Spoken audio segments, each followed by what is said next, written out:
লা লিগায় আজকে বাংলাদেশ সময় সন্ধ্যা ৭টায় অনুষ্ঠিত হবে বার্সেলোনা বনাম হলো আলবাসের মধ্যকার হাড্ডাহাড্ডি লড়াই। এই লড়াইয়ে আপনারা কাকে এগিয়ে রাখবেন?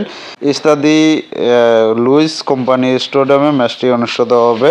ব্লাউগ্রানাস চ্যাম্পিয়ন্স লিগ গ্রুপ পর্যায়ে একটি দুর্দান্ত বিজয় পাওয়ার সুযোগ হাতছাড়া করেছে। গত সপ্তাহে তাদের বাড়ির ম্যাচে আটলান্টার সাথে ২-২ ড্র নিয়ে সমাপ্ত হয়েছে। তবে তারা এর মাধ্যমে তাদের প্রতিপক্ষ রিয়াল মাদ্রিদকে একটি কঠিন ম্যাচের মুখোমুখি করেছে, যারা আটলান্টার পিছনে পড়ে যায় এবং কনকাক শক্ত পর্বে ম্যানচেস্টার সিটিতে পড়ে যাবে।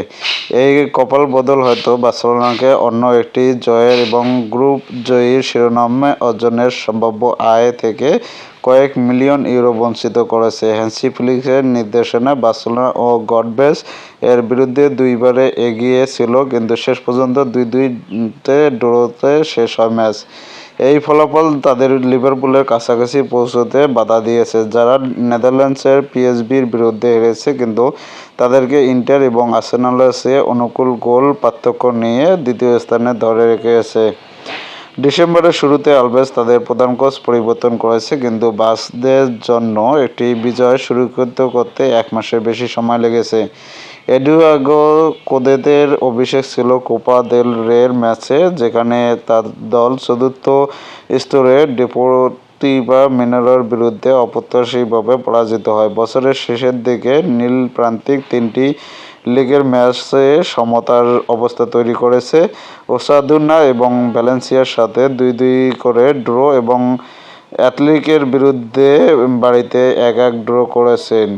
নতুন বছর শুরু হয়েছিল জিরোনার কাছে একটি যন্ত্রণাদায়ক বাড়ির পরাজয়ের সাথে। একটি ম্যাচে গোলশূন্যতে ড্র শেষ হতে ডিস্টেন্স ছিল, যতক্ষণ না কাতালানদের একটি বিপজ্জনক গোল গতির সময় এসে হাজির হয়। গত সপ্তাহে বার্সেলোনা বাড়িতে ভ্যালেন্সিয়াকে বিধ্বস্ত করেছে ৭-১ গোলের ব্যবধানে। শ্রেষ্ঠ পারফর্মার ছিল ফেরমিন লোপেস, যিনি ২বার গোল করেছেন এবং ২বার তার সহকর্মীদের সহায়তা করেছেন।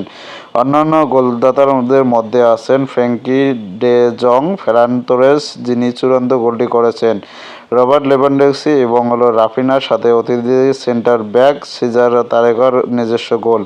এই দারুণ বিজয় কাতালানদের হতাশাজনক ধারাবাহিকতা শেষ করেছে। লা লিগায় ৩ ম্যাচের বাড়ির পরাজয় এবং সামগ্রিকভাবে ৪ ম্যাচের অপরাজিত সময়। অতিরিক্তভাবে তারা অ্যাথলেটিকের থেকে কিছুটা এগিয়ে যেতে সক্ষম হয়েছে এবং অ্যাথলেটিকো মাদ্রিদের কাছে আরও কাছে চলে এসেছে, যখন রিয়াল ৭ পয়েন্টের নেতৃত্ব ধরে রেখেছে। ১ সপ্তাহ পরে আলভেজ, যারা এখন অবনমন অঞ্চলে, তবে ফাইনালমেন্টেড একটি বিজয় অর্জন করেছে। তারা সেভিলিয়াতে রিয়াল বেটিসের বিরুদ্ধে একটি করেছে। অতিথিরা দ্রুত এগিয়ে যায়। কিকে গার্সিয়া একটি পেনাল্টি অর্জন করেন এবং গোল করেন, কিন্তু তাড়াতাড়ি স্কোর আবার সমতল হয়।